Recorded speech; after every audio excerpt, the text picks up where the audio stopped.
Okay, now it's being recorded. Hello, everybody. Today's topic is capital asset pricing. We have two important capital asset pricing models that we want to cover. CAPM and Froment French three-factor model.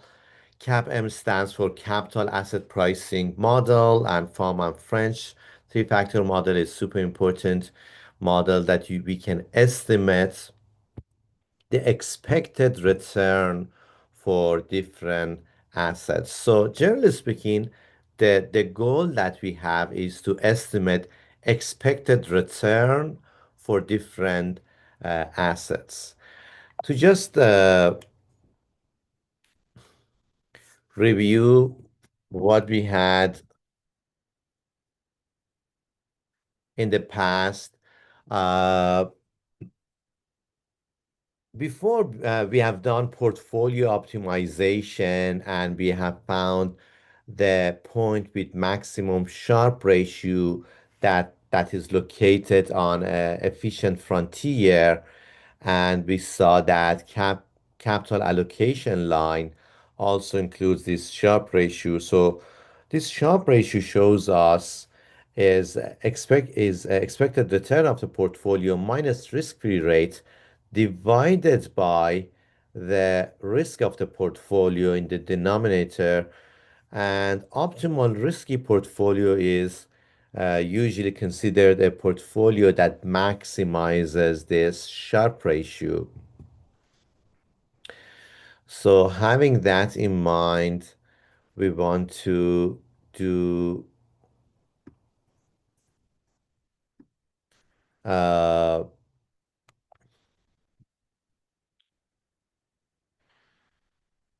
we want to talk about CAPM. Before that, so efficient frontier of risky assets, it's a graph that represents a set of portfolios that they maximize expected return at each level of portfolio risk. The portfolio right here, this red curve shows us the efficient frontier. Again, why is it called efficient frontier? Why are we calling this efficient frontier? It means so here we have a portfolio of different assets, and on the horizontal axis we have different levels of risk, and on the vertical axis we have expected return. It's called efficient frontier because for each level of risk, it maximizes the return of the portfolio. The line here is called capital allocation line, or CAL. Uh, the points with maximum Sharpe ratio that we call that optimal risk portfolio, or O, is located on both of them. So that's the points that the CAL line is tangent to efficient frontier that we have. Now, let's get to asset pricing model, which is the topic of this session. The model that generally speaking we have is can be mathematically can be expressed as this model. So what is this? Let's just define all the variables. The left side is excess return for stock I. Yes, it's rate of return in excess of risk-free rate. So we define that as Ri minus Rf.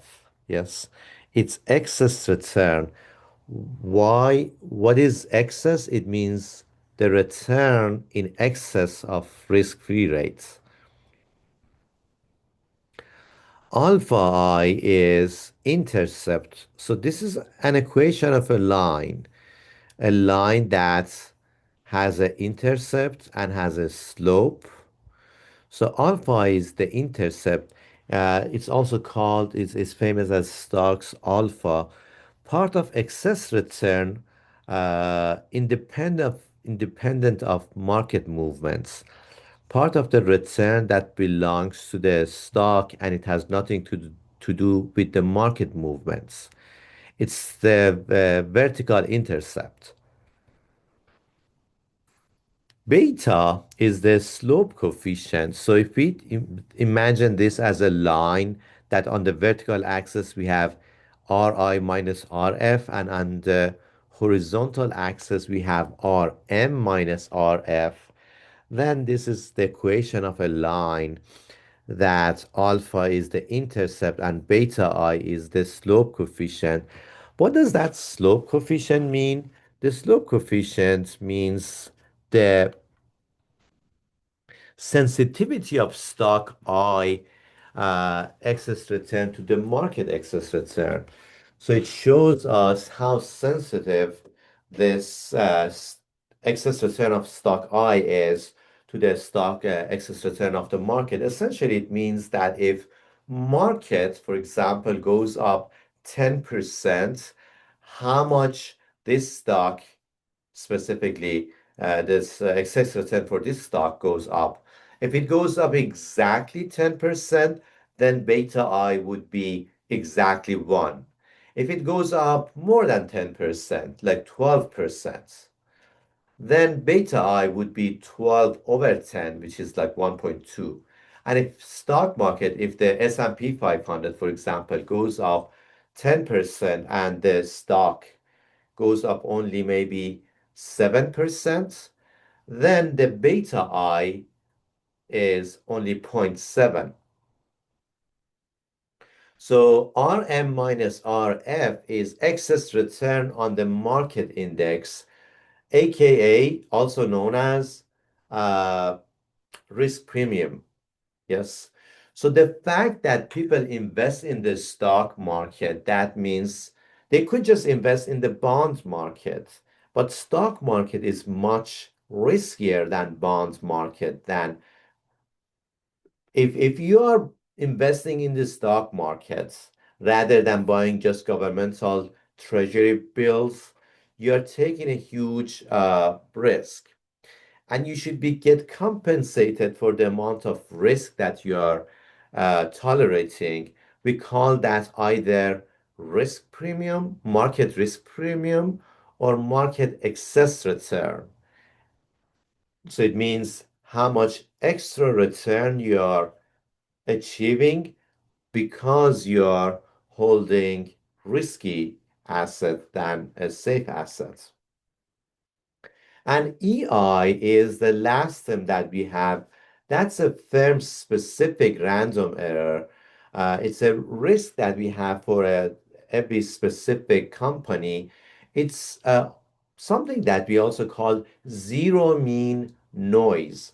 What does it mean? It means that for so sometimes it's positive, sometimes it's negative for every like specific stock. Yes, for let's say Apple is the stock that we are talking about. So sometimes this EI is like some time periods.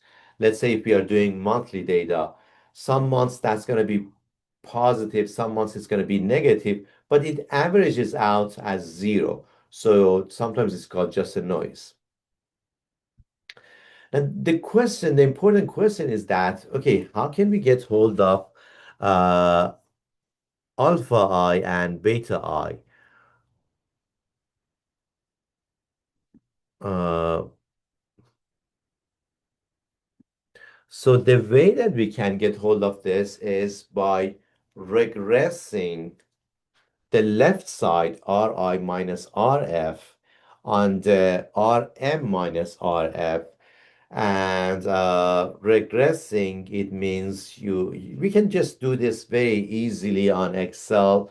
There are like a few other things as well that we can do. For example, Excel has also a few predefined functions like equals line st, and you can just use that and get hold of alpha I and beta I. Or another thing that we can do, again, you're gonna have the monthly data for RI and you have for RF and for RM and RM minus RF. So if you have, let's say, monthly or sometimes weekly or daily data for the left side and the right side, you can just graph them. And if you graph them, you can find this uh, graph that's called security characteristic line. So what is this security characteristic line? It's a graphical representation of the model we just saw. So the model is called single index market or SIM, and the the graph that represents that equation is called uh, security characteristic line. So in order to get hold of this security characteristic line, all we gotta do is to plot securities historical excess return on the vertical axis against excess return of the market. So something like this. So on the vertical axis, so let's say we have 10 years of annual data and we have 10 years of monthly data. So if we have 10 years of monthly data, then how many rows do we have? Each year has 12 months. And if we have 10 years, 10 times 12 is 120. And so we can download data of different stocks on Excel.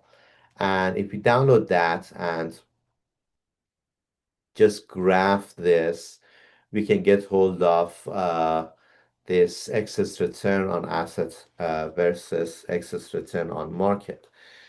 So, and then after graphing this in Excel, we can easily say add trend line, which is essentially also sometimes it's called regression line. In this specific content, we call that security characteristic line. Essentially, on the vertical axis, we have excess return of the asset, and on the horizontal axis, we have excess return of the market index. So if we have those, we can just graph them. We can have this add trend line. And then after adding the trend line, we can easily just add two items into the list. The equation for this trend line and also R squared. So there would be like super easy in Excel to just check two boxes and add equation of this line and add the R squared for this. Now, so the ultimate goal of all of us being in the stock market is to make more money. Yes, we want to make positive risk premium. We want to make higher return. Now, if we take a look at this equation, there are two ways that we can. So we want to increase left side. We want to increase the return for asset I that we are buying. And we want to select an asset that has very high uh, return. RM is market return, is S&P 500, for example. That's totally outside of our control. Yes. I mean, at least it's outside of my control. If I sell whatever I have and I sell whatever my parents have and I just borrow whatever amount of money I can borrow, still I cannot influence S&P 500. I think S&P 500 is bigger than amount of wealth I can gather. It's around $33 trillion dollars. So again, not billion, not million, $33 trillion dollars or so. So there is no way that we can impact RM, which is the return on S&P 500 or another broad index. How about RF, risk-free rates? Can we change that? I mean, I'm going to be brutally honest with you. That's my life goal. In order to change RF, you gotta be in a board of directors of Federal Reserve. So they are usually like seven most prominent economists in the United States. And I'm always like, why not? dream big, but unless if you are in the Federal Reserve Board of Directors, you cannot change RF. Risk-free rate is decided by them. So now that we established RM and RF are totally out of our hands, and EI is a random noise, we don't have any control over that, and it sums up at zero. So the only parameters that we have in our toolbox is going to be alpha I and beta I. So there are two paths to have a higher return. One of them is alpha I, one of them is beta I. If we want to do beta I, if we want to, so we're going to choose stocks with higher alpha I and higher beta I. Let's start with beta I. Can we do that? Absolutely. Choose stocks that they are much more sensitive to stock markets. Choose stocks that they have higher beta I, maybe beta I 2, 3, something like that.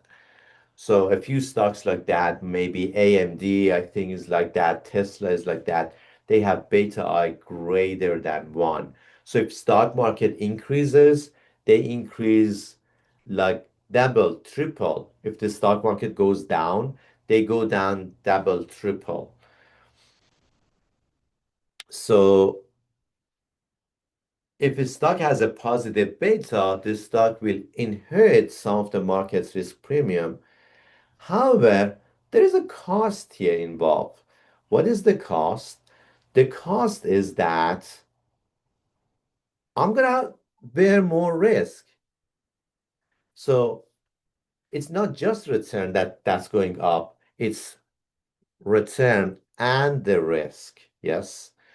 So it increasing the return in this way comes with a cost, having a higher systematic risk. Systematic risk is the whole risk of the stock market, the risk that's inherent to the stock market, and you cannot get rid of it, even if you diversify your portfolio like really well. Still, you cannot get rid of systematic risk. So investing in the stock with higher beta, that's one path. However, it comes with a higher risk. However, so let's talk about the second item, investing in stock with higher with positive alpha. Can we do that? Absolutely. If we do that, it's not going to impact our risk level. Yes. So if you pick stocks with higher alpha, you can just easily increase the return of the stock without increasing the risk of the portfolio that you have. However, what does that mean for portfolio managers? What does that mean for they like ordinary investors? It means that every single investor is going to be looking for stocks that they have higher alphas, they have positive alphas. Positive alpha means they are, generally speaking, outperforming the market. Okay. So all the portfolio managers wanted to do this, all the hedge fund managers want to do this, buy stocks that they have positive alpha, and they want not to buy stocks that they have negative alpha. And if even if it is possible, short sell stocks that they have a negative alpha. So everybody is going to be in hunt for this kind of stocks. Yes. So what's going to happen? Investors' demand for positive alpha stock will increase their prices right now. Since price goes right now, goes up, then expected return until the target price would fall because the price already has gone up. After that, there's not that much room for the stock price to increase. So since there is not that much room for the stock price to increase, the expected return falls. Conversely, what's going to happen if we have a stock with negative alpha? Everybody wants to sell them. Since everybody wants to sell them, there's going to be a huge supply. Price goes down. Since price goes down, then expected return goes up, pushing alpha back to towards zero. So such buying or selling pressure will bring alpha, would make alpha closer to zero for most of the stocks, most of the time. So most securities, most of the time, they have alpha closer to zero. And when alpha is zero, then there is no reward for having a more like not diversified portfolio. Yes. The only way to have a higher return is to get a stock or portfolio that they have higher beta. These are the basis for capital asset pricing model. A capital asset pricing model that we want to talk about makes some assumptions. Some of them are realistic, and some of the assumptions, again, this is called capital asset pricing model. It's the maybe the most important model that we'll see in finance. So let's, like every other model, every this is a theoretical model. It makes a lot of assumptions. Let's talk about those assumptions. Assumption number one is that investors are rational and mean variance optimizers. I'm good with that, but investors are generally speaking rational. They want to have higher returns. The common planning horizon is a single period, and that's debatable. Some stock investors they want more than single period. However, let's go with it. Investors all use identical input lists and assumptions often tempt homogeneous expectations. Not exactly. Even in S&P 500, I don't know like 90% of them. I know maybe 50 companies, 100 companies. Yes, Apple and Tesla and Google and Coca-Cola and McDonald's and but I don't know many of them. So it's not however, let's go with it. So that was about assumptions about investor behavior, market structure. First assumption, all assets are publicly held and trade on public exchange. No, that's not correct. We have many stocks that they are not publicly held. We have many private companies. Private companies can have up to 2,000 uh, stockholders. So many good companies are privately held. But next one, investors can borrow or lend at a common risk-free rate and they can take short positions on traded securities. Hell no. What does it mean that we can borrow and lend at common risk-free rate? Common risk-free rate is like 4% right now. I cannot borrow at risk-free rate whatsoever. If I could, I would have borrowed $10 million at risk-free rate right now. It's not possible for me. No taxes. I mean, the life would be uh, more delightful, but it's just a dream. No transaction costs. The last assumption is also realistic. So the first assumption and last assumptions are realistic. Like now, if you do on Robinhood, many other, let's say, uh, Fidelity, many other brokerages, it's usually no transaction cost. But so the first and last assumptions, they're realistic. The rest of them, not that much. But let's go with it. Okay, so so now we want to move from uh, index model, single index model that we had to CAPM. So we want to talk about single index model, generally speaking, talks about the past, what has happened in the past. Now, taking that, we want to move to future. Yes. So if we wanted to take expected value from both sides, first of all, expected value of that noise, expected return of firm specific residual is zero. So that goes away. That's a good thing. The expected excess return, or equivalently risk premium, I use both of these words, phrases, yes, of stock I would be given as this, yes, ERI equals ERI minus RF equals alpha plus beta ERM minus RF. Yes, F stands for free, risk-free rate, M stands for market, I stands for asset I, and T is just time frame that we have. Now, what was the prediction of CAPM? CAPM says that in the long run, alpha I would be zero for stocks, yes? For most of the securities, most of the time, alpha I would be zero. So if alpha I is zero, that would be out of this equation. And then if I add this RF to both sides of the equation, I get to the maybe the most important equation we have in finance.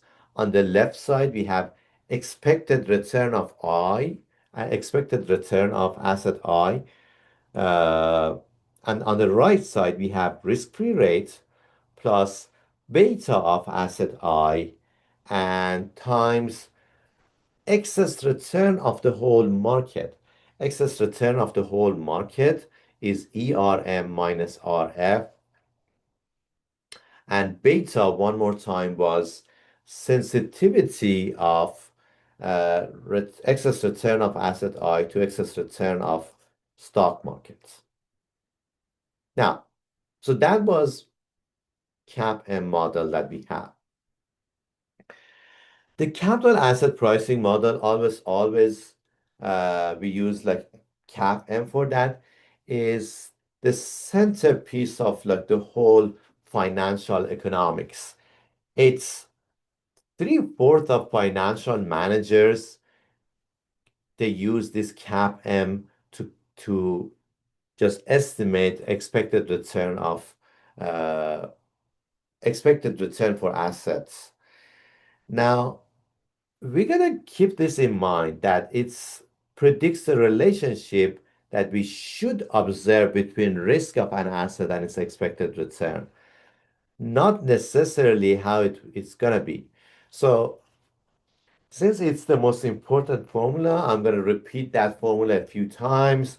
Just make sure that we are good with that one. On the left side, we have expected return of asset I.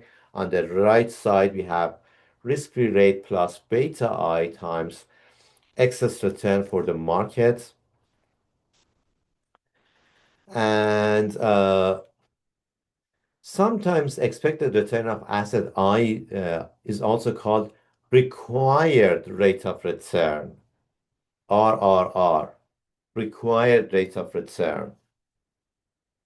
So the first model that we have, single index model, yes, at the beginning of this slide and this session. That's an empirical model that we have. It's a descriptive and it's backward looking. It talks about past 5 years, past 10 years, something like that. However, CAPM is a theoretical forward looking. It talks about how prices should behave. Do prices always behave like that? Obviously not. But it talks about this is what we expect from this stock. So this is how prices should behave. So the equation right here has two parts, yes? RF and then beta I times ERM minus RF. Now, essentially, CAPM tells us the total expected return is sum of two items, yes?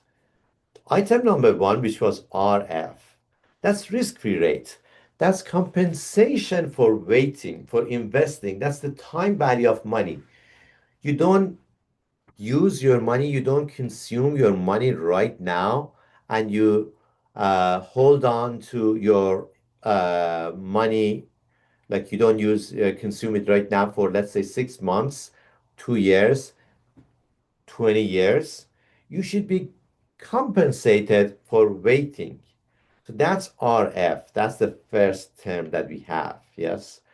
Then we have plus second term, beta I times ERM minus RF. Oops. So that's risk premium. Yes.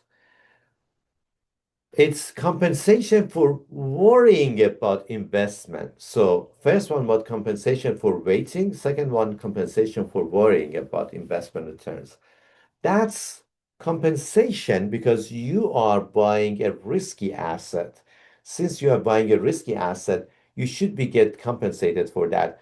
Otherwise, no wise person would ever invest in any risky stuff. But since you are doing that risky stuff, you should get compensated for the risk that you are taking. So that's the whole notion of this CAPM that we have. So in practice, how do we do this? Let's say I want to do that on Excel. How exactly can we do this on Excel? So essentially, we want to estimate expected return using CAPM. Step number one, we regress excess return for asset I on excess return for markets. And we collect all the beta i's that we have.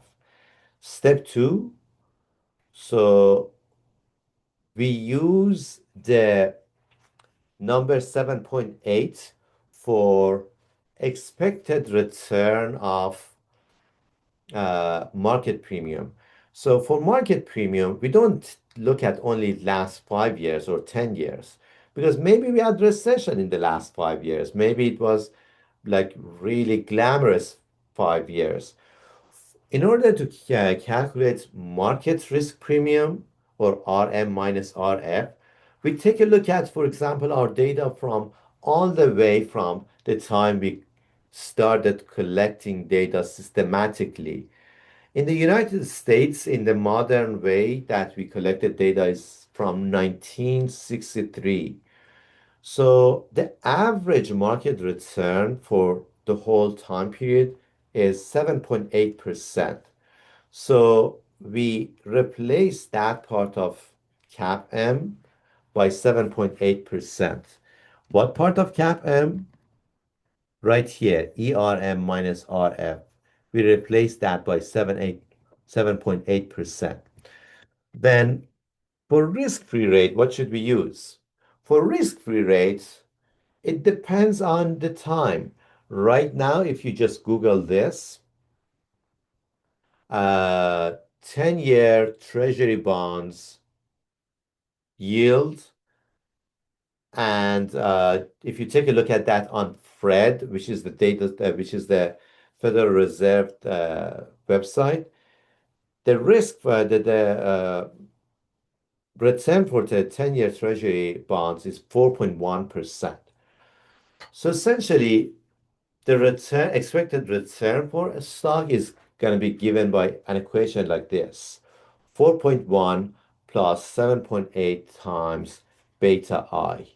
Now, different researchers might have different numbers. I've seen like some books use number 7 rather than 7.8. Uh, it's like a debatable number. It depends on what do you define as market. Do you just define the market as S&P 500, or you rely on, for example, which are 5,000 stocks rather than only 500 stocks? So it depends on different things. However, so we talked about security characteristic line and we saw a graph of that. Another thing that we have is SML, which is graphical representation of this CAPM model. Yes, is a function that shows us this CAPM in graph. So alpha is expected rate of return on security uh, that in excess of what CAPM predicts for us. And we're going to see that in a little bit how this graphical representation of this CAPM is given. Let's take a look at this curve first. So this is SML. Uh, it starts from, let me just move this maybe here. So on the vertical axis, we have excess return for asset I. On the horizontal axis, we have beta. Yes. So ER and then beta. Uh, there are 2 points that they are located on this SML. Yes. The points that we know they are located on security market line. One of them is risk-free rate. Risk-free rate essentially has beta of zero because return is always constant for that. So beta of zero, ER would be RF. And also the market itself. So if beta is one, expected return would be RM. So we know these 2 points are located on this SML.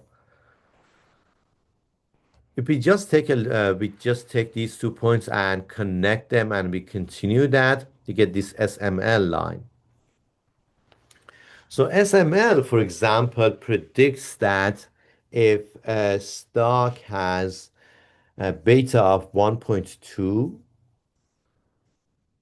and for example, if here we are assuming that the market risk premium is 8, so 14 minus 6, which is 8, that's market risk premium. So this CAPM is predicting if a stock has 1.2, beta is 1.2, it predicts that the premium rather than it's going to be 6 plus 8 times 1.2. 8 times 1.2 is 9.6. So 9.6 and then 6, you add them up, 15.6. Yes. So let me add that here and we know what is going on. So add a box.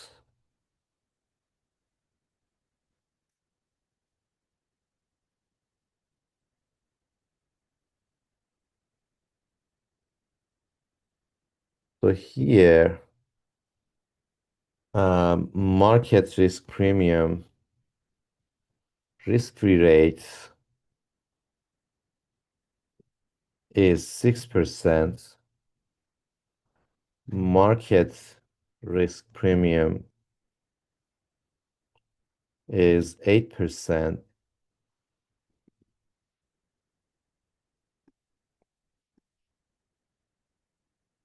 Now, if if a specific stock, what is expected rate of return for a stock? What happened? For an asset with beta equals 1.2. So that's the question that we have. The answer is just use CAPM. Using CAPM, using CAPM, we know that expected rate of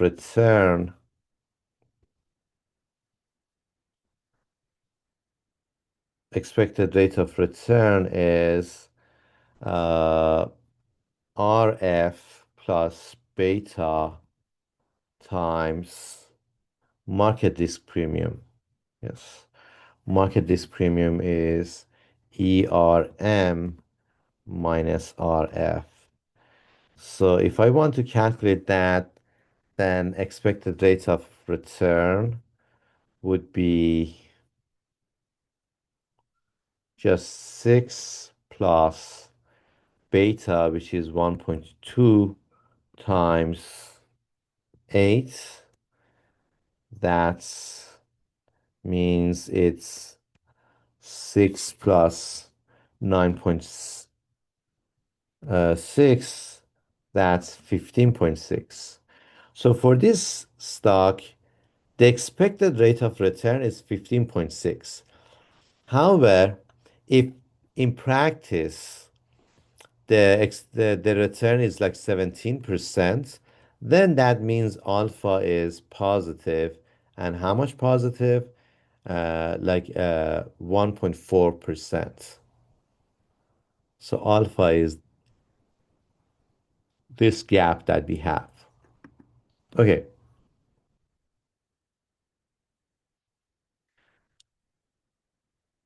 Uh, We can have more examples. So another example, suppose risk premium for the market is 8%.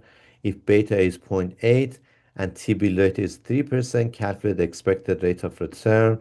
So here, I encourage you to also do this. Expected rate of return.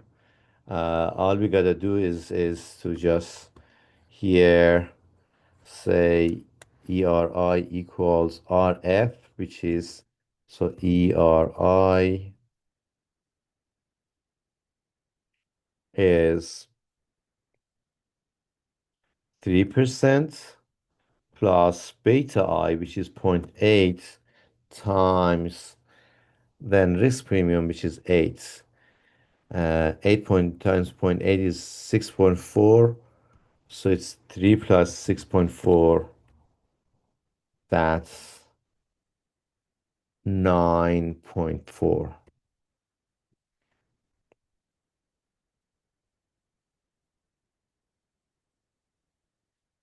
And then we can have like many more examples. This guy, market expected to be, return on the market is expected to be 14%, beta is 1.2, T-bill is 6%, then ER would be RF, which is 6 plus 1.2, 14 minus 6, which is this guy is like 8. 8 times 1.2 is 9.6 plus 6 is 15.6. And then if one believes that, so the way that we calculate alpha is this, like you do your fundamental analysis, you come up with the idea about expected rate of return for this asset, and you, for example, you assume it has 17%. Now, what was the prediction of CAPM? 15.6%. So your prediction from fundamental analysis is 1.4% greater than CAPM prediction. That means the alpha is positive for this one. So we should buy this one, this stock. If instead of 17%, we predicted that this stock delivers only 15%, then alpha would be negative zero point 0.6. So it's a super important model that we have. One extensive study has found that three-quarter of financial managers use this CAPM for estimating cost of capital. We can have more examples here. I encourage you to do these examples. Like let's say we have this stock that expected return is 12% and beta is 1. Stock ABC is expected. So we have two different stocks, XYZ with expected rate of return of 12%, beta of 1. Stock ABC with expected return of 13% with beta of 1.5, and we want to the expected market return is 11% and RF is 5%. What's the alpha of each stock? Yes. According to the CAPM, which stock is a better buy? And then we can also plot the SML uh, for these two stocks and show the alpha on them. Uh, so if we want to do this,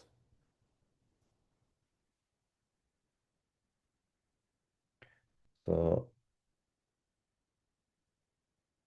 what is the alpha for each stock? So how do we calculate alpha? Alpha is the return that we predict minus the return that the stock market is predicting. Yes, this is the formula for alpha. The return that we predict minus the return that the market is predicting. So having this formula, we can easily calculate this. So for stock XYZ, ERI is 12 minus bracket. What is RF? RF for risk-free rate is 5%. So 5 plus. Then for this XYZ, what is beta? Beta is just 1. So 1 times. And then market's expected rate of return is 11%. So that guy is 11 minus RF, which is 5. So if I simplify that one is 12 minus, inside bracket we have this, uh, 5 plus, so 11 minus 5 is 6. 6 times 1 is just 6. So inside bracket we have 5 plus 6, which is 12 minus 11, which is 1. So that was the alpha for stock XYZ. Let's do alpha for stock ABC. For ABC, we use exactly the same formula. So what we have done, what we predict the return to be for this stock. So the return for this stock is 13%. Now, you might just think of this expected return 13% is greater than 12%, so let's buy this. Not so fast. Let's calculate the alpha for these two stocks. So for the second one is 13 minus, again, same numbers that we have. RF is 5 plus beta here is 1.5. Yes. So 1.5 times, then here we get 11 minus 5 equals 13 minus, so 5 plus 11 minus 5 is 6. 6 times 1.5 is just 9. So 13 minus 5 plus 9 is 14. So for the second stock, alpha is -1. And then according to the cap and which stock is a better buy, the one with higher, the one with higher alpha,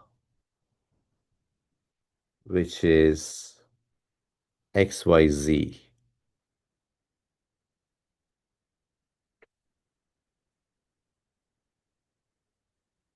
Let's have one more numerical example. The risk-free rate, again, I encourage you to do this yourself. The risk-free rate is 8% and expected return on the market is 16%. A firm considers project with an estimated beta of 1.3. What's the required rate of return? So one of the applications of this CAPM model is to find required rate of return for different assets, for different stocks, for different projects. Yes. Let's calculate this one. So ERI would be RF. So RF is 8% plus beta I. So beta is given 1.3, 1.3 times expected return for the market. Return on the market portfolio is given as 16%. So here I got 16 minus RF is again 8. So it's 8 plus 1.3 times 16 minus 8 is just 8. And then 1.3 times 8, 1 times 8 is 8.3 times 8 is 2.4. So it's 8 plus 10.4. That's 18.4%. That's required rate of return on this one. If the IRR, internal rate of return of the project is 19%, what's the project alpha? So the project alpha would be like 19 minus this 18.4, which is zero point 0.6, which is positive. That means we should take this project. It expected rate of return of the project is greater than required rate of return. Now, next topic that we have is about CAPM for portfolios. Yes. CAPM can be calculated for individual assets and it can be calculated for portfolio of different stocks. The beta of a portfolio is a simply weighted average of betas for different stocks. Yes, using a weights, using the market cap as the weights of the portfolios. Uh, For example, here, let's calculate this. So first of all, what's the risk premium? If beta is zero point 0.8 and market is premium is 10%, risk premium is just zero point 0.8 times 10. So this guy is going to be 10, this guy is going to be 12. 1.2 times 12, 1 point, like zero point 0.8 times. Sorry, this guy is 8. Zero point 0.8 times 10 is just 8, and 1.2 times 10 is just 12. Now, expected rate of return is just multiplication of these two, weighted return of these. So I would say it's zero point 0.4 times zero point 0.8 plus zero point 0.6 times 1.2. So that's the beta that we have for this. So it's essentially uh, 0.32 plus uh, point 6 times 0.6 times 1.3 is 0.78. And if we add these two numbers up, it's 1.1. So beta for this is 1.1 for the portfolio. And if market risk premium is 10%, 1.1 times that 10% is 11%. So that's the risk premium for this one. Now, CAPM is a theory just. It's untestable as a theory. However, and then assumptions that it has, they are not that much strong. However, it's useful. Not only is useful, it's a benchmark for prediction of expected returns. So principles are still valid if investors diversify systematic risk. Is the only thing that matters, the risk of the market, and well diversified the well-diversified risky portfolio can be suitable for many investors. So in principle, it can be still really good, but it's a theory. So we want to move on to the last item that we have now, and last item that we have. So essentially, is Froment French three-factor model. So if we have this CAPM, if CAPM is correct, then average alphas should be zero over different time periods. However, two financial economists came together and say that there are some instances that we can see positive, significant like CAPM alpha values, and they're not getting near zero. They are persistent. It's not like just for 6 months or 2 years. They are persistent. So those are other sources of return that we can have in addition to market variation. Two of the most important ones is this: small versus large stocks. And another one is high ratios of book value to market value to low values of that.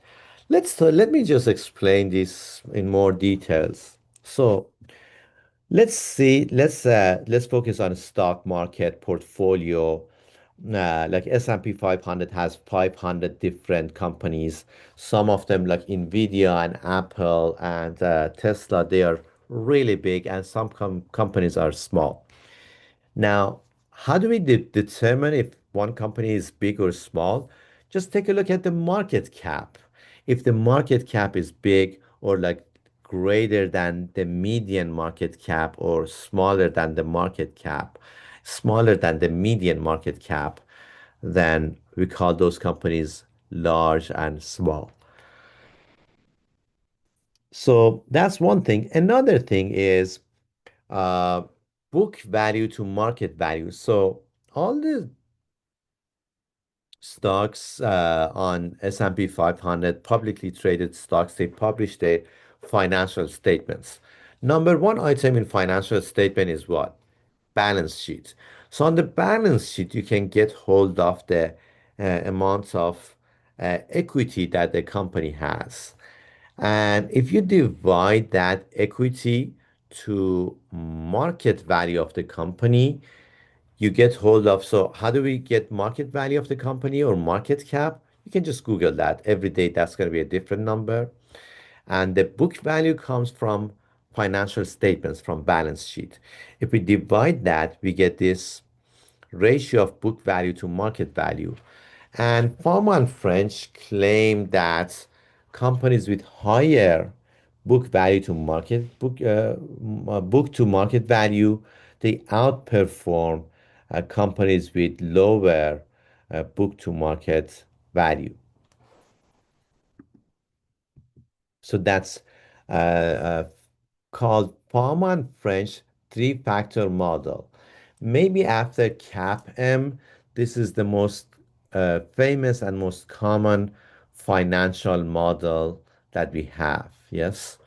How do we actually estimate this one? So we have a factor called SMB, small minus big, which shows the difference in returns for different firms, for firms with low market values, low market cap versus high market cap. That's one thing. Another thing is that value versus growth factor. Yes. That's the different returns in stock with high versus low ratios of book to market value. So here we have high minus low.